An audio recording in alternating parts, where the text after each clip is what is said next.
So we are together, the U.S., Japan, the Philippines today. And today we are all together. We must be together because we are in the middle of a new kind of war. As mentioned by our speakers today, we are faced by a global recession. We must tackle many challenges at once to keep our economy and way of life going strong. On the part of government, we must live within our means and run a lean, efficient government. This includes fiscal prudence and efforts to work towards a balanced budget.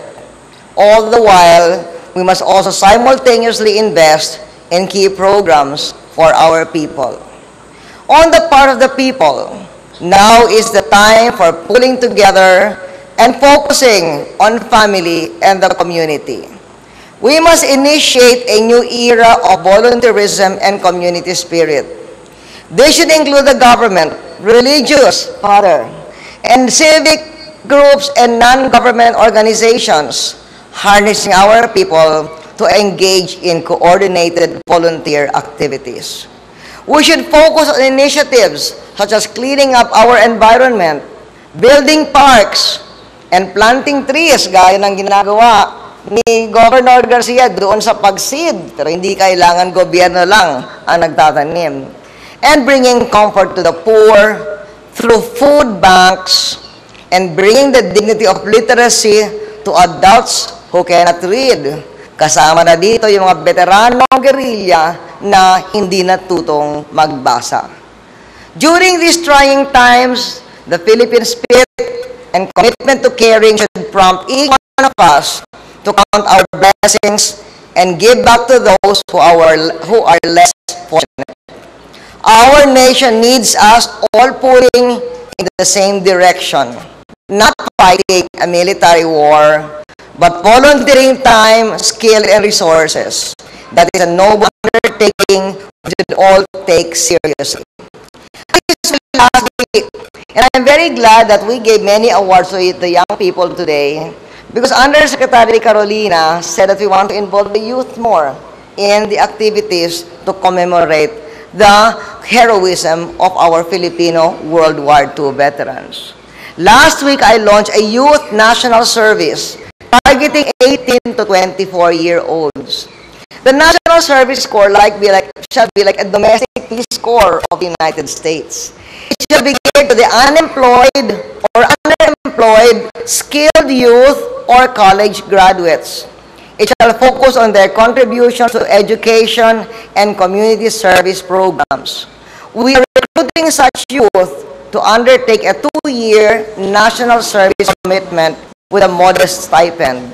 And I would like to instruct Undersecretary Carolina to help us identify grandchildren of Filipino World War II veterans that can be recruited to the National Service Corps.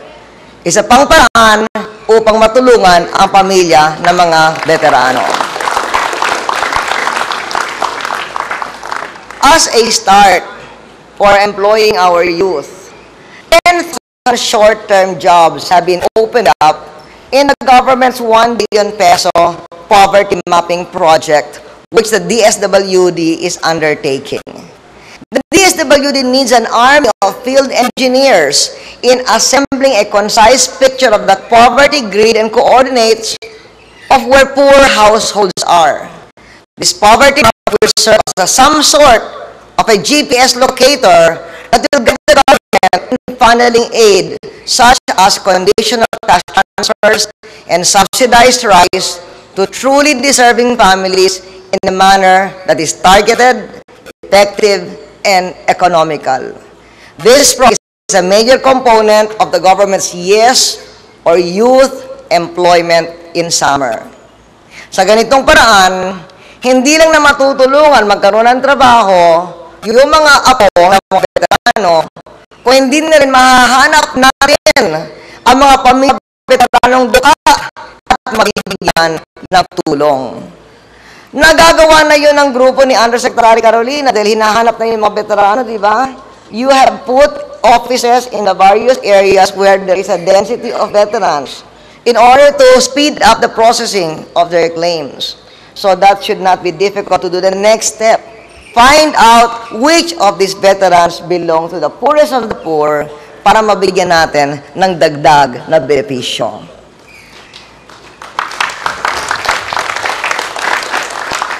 Kaya binibigyan natin ng espesyal na atensyon ang mga natitirang veterano at mga anak at apo, lalo na yung mga apo ng mga nawala na.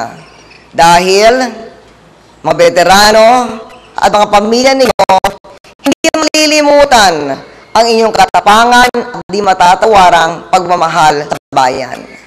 We of the generations after that magnificent generation continue to cherish our World War II veterans' contribution to our freedom.